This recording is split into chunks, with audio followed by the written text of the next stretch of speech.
حضرت حبیب بن زید، جو سر کٹا بیٹھے مگر زبان پر محمد الرسول اللہ ہی تھا۔ لیکن کیا شہید کا خون یوں ہی بہا دیا جاتا ہے؟ نہیں، اسلام خاموش نہیں بیٹھا۔ یہ کہانی ہے جنگ یمامہ کی، جہاں ایک ماں تلوار لے کر دشمن کے خلاف اٹھی، جہاں عاشقوں نے فتنہ کذاب کو مٹا دیا۔ نبی علیہ السلام کے وصال کے بعد پورے عرب میں فتنہ بھڑک اٹھا۔ کچھ قبیلے زکوٰۃ دینے سے مکر گئے، کئی لوگوں نے نبوت کے جھوٹے دعوے کیے، اور سب سے بڑے فتنے کا مرکز تھا یمامہ، جہاں مسلمہ کذاب ہزاروں پیروکاروں کے ساتھ نبوت کا دعوے دار بن بیٹھا۔ اسی کی قید میں حضرت حبیب بن زید کے ٹکڑے ٹکڑے کر دیے گئے۔ اب مدینہ کی گلیوں میں صرف خاموشی ہی نہیں تھی، بلکہ انتقام کی چنگاریاں بھڑک رہی تھیں۔ حضرت صدیق اکبر، انہوں نے فیصلہ کر لیا، اسلام کو بچانا ہے اور فتنے کو مٹانا ہے، اور شہید کا خون بیکار نہیں جانا۔ انہوں نے حکم دیا مسلمہ کے خلاف لشکر تیار کیا جائے، اور سپہ سالار مقرر ہوئے سیف اللہ یعنی خالد بن ولید۔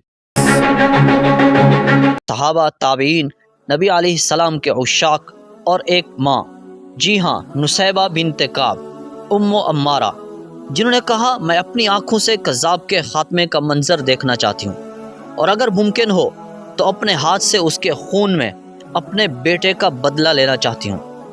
ایک عورت جس کی عمر 60 برس سے زیادہ ہو چکی تھی، لیکن دل میں جوش جہاد تھا، سینہ ایمان سے بھرا ہوا اور ہاتھ میں تلوار۔ ام عمارہ مدینہ سے یمامہ کی طرف روانہ ہوئی۔ ہر قدم پر بیٹے کی شہادت یاد آتی، مگر آنکھوں میں آنسو نہیں، شوق شہادت چمکتا ہے۔ ان کے ساتھ ان کا دوسرا بیٹا بھی تھا، عبداللہ۔ ماں اور بیٹا بیٹے کے خون کا بدلہ لینے جا رہے ہیں۔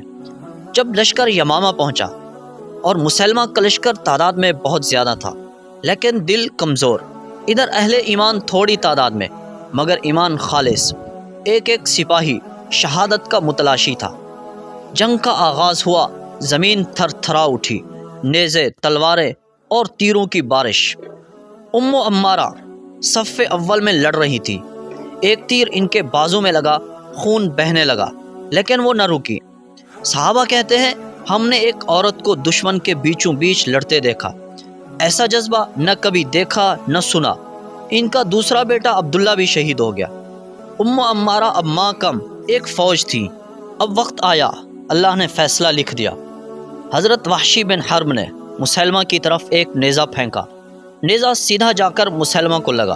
وہ کذاب، جھوٹا، وہ فتنہ زمین پر تڑپتا رہا اور ہلاک ہو گیا۔ یوں ایک شہید کا خون رنگ لایا، ختم نبوت پر ڈاکہ ڈالنے والے کو جہنم رسید کیا گیا۔ یہ کہانی صرف تاریخ نہیں، یہ ایمان کی روشنی قندیل ہے۔ حضرت حبیب کا عشق، ام عمارہ کا انتقام اور صحابہ کرام کی قربانی۔ اگر آپ اس طرح کی ویڈیوز دیکھنا چاہتے ہیں تو ہمارے اس چینل ٹروتھ از بلو کو لائک، شیئر اور سبسکرائب ضرور کریں، تاکہ ہر نئی آنے والی ویڈیوز سے آپ باخبر رہ سکیں۔